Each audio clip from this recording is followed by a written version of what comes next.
Hi friends, welcome to Sunitha kitchen. ఈరోజు మన ఛానల్లో పాతకాలంలో ఉల్లిపాయ పచ్చడిని ఎలా తయారు చేసుకునే వాళ్ళో చూపిస్తానండి.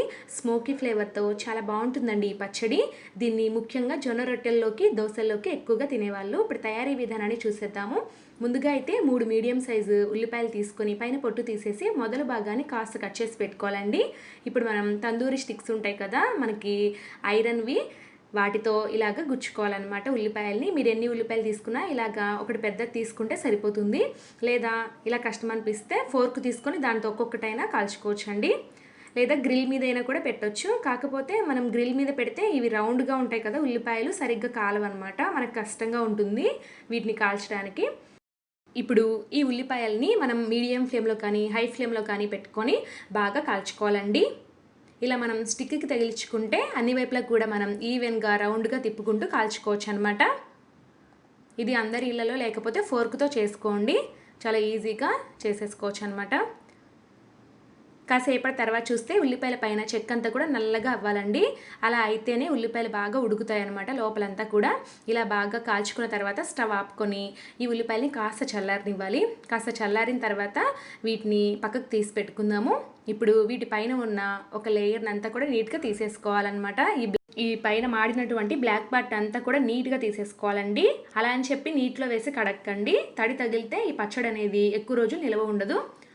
ఇలాగా షార్ప్ నైఫ్ తీసుకుని అన్నారంటే ఈజీగా వచ్చేస్తుంది. ఇలా చేసుకున్న తర్వాత బాగా బ్లాక్గా ఉన్నదాన్ని కట్ చేసేయండి పైన మొదలు భాగంలో. ఇప్పుడైతే ఒక మిక్సీ జార్లోకి ఈ ఉల్లిపాయని కట్ చేసుకుందాము. మరీ చిన్న ముక్కలు కాకుండా ఒక 4 ముక్కల్లాగా కట్ చేసి గ్రైండ్ చేసుకోవాలండి. ఇప్పుడు ఈ ఉల్లిపాయ ముక్కల్లోకి 2 టీ స్పూన్ల దాకా కారం, రుచికి సరిపడా ఉప్పు వేసి కచ్చపచ్చగా గ్రైండ్ చేసుకోవాలి. మరీ మెత్తగా గ్రైండ్ చేసుకోకూడదు. మీకు కనుక కాస్త పెద్ద రోలు ఉంటే దాంట్లో దంచుకోండి, చాలా బాగుంటుందండి. నా దగ్గర చాలా చిన్న రోలే ఉంది, అందుకోసం ఇలా మిక్సీ జార్లో చూపిస్తున్నాను. ఇక్కడ చూపించిన విధంగా కచ్చపచ్చగా గ్రైండ్ చేసుకుంటే చాలా బాగుంటుందండి. దోశల్లోకి కానీ, జొన్న రొట్టెల్లోకి, అన్నంలోకి, అన్నిట్లోకి బాగుంటుంది. ఇలా గ్రైండ్ చేసుకున్న ఈ ఉల్లిపాయ పచ్చడిని పక్కన పెట్టుకుందాము. ఇప్పుడైతే ఈ పచ్చడికి పోపు పెట్టుకోవాలండి. అందుకోసం ఒక చిన్న ప్యాన్ పెట్టుకొని 2 టేబుల్ స్పూన్ల దాకా ఆయిల్ వేసి వేడి చేసుకోవాలి. ఆయిల్ బాగా వేడెక్కిన తర్వాత ఇందులోకి పోపు దినుసులు యాడ్ చేసుకుందాము. మినపప్పు, శనగపప్పు 1 టేబుల్ స్పూన్ వేసుకోవాలి. అలాగే ఆవాలు, జీలకర్ర 1 టీ స్పూన్ దాకా వేసుకోవాలి.